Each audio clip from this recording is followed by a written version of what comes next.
What are excitotoxins? Before 1969, the world knew nothing of excitotoxins because no one had noticed them. But in 1969, all that changed, and the existence of toxic amino acids became the best guarded secret of the food and drug industries.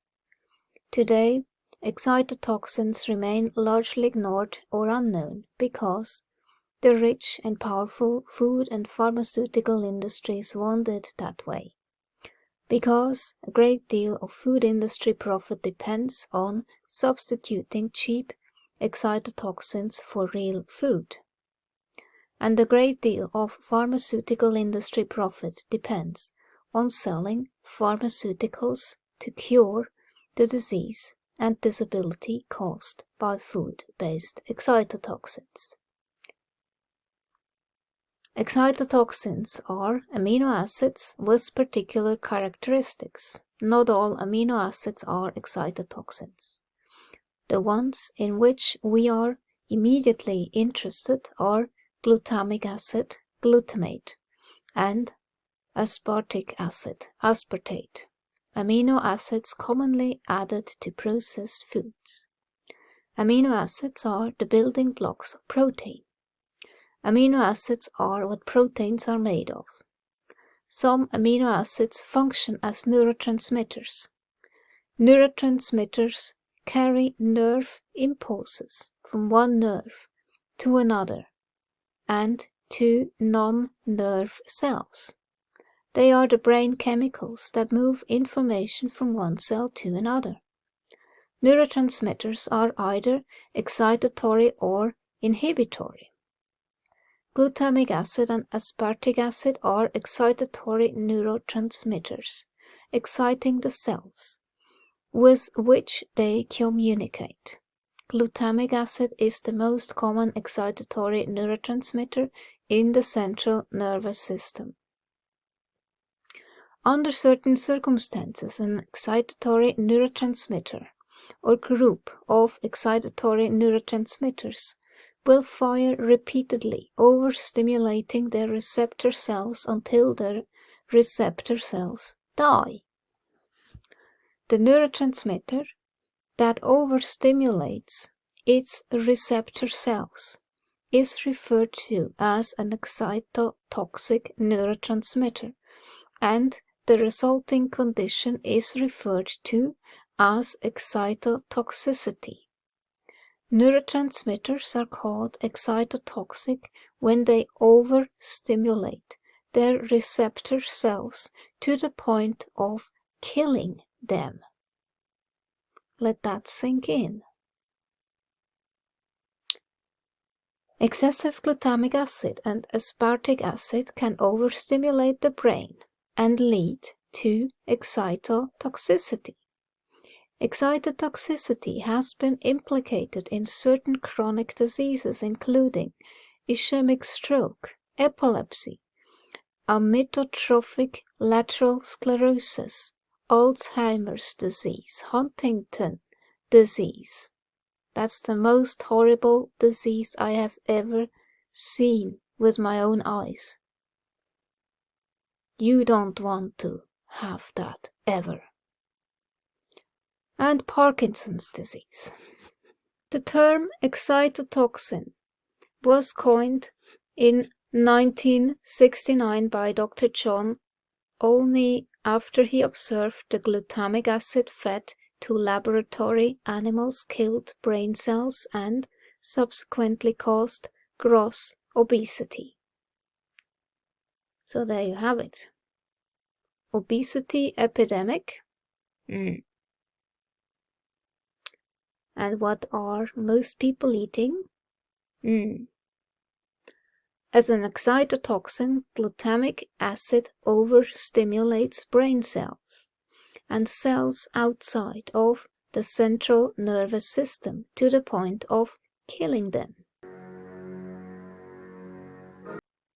Glutamic acid excitotoxicity is the process that underlies the damage done by monosodium glutamate and the other ingredients that contain processed free glutamic acid, MSG. Dictionary definitions of the term excitotoxins don't necessarily give you the whole picture, but there are a few taken from the internet accessed at 2016.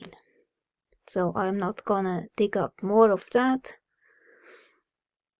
I don't think I find any more of this. It's a good description here. An excitotoxin is any of a group of neurologically active compounds, including glutamate and aspartame, that in high concentrations have detrimental excitatory effects on the central nervous system and may cause injury to nerve cells.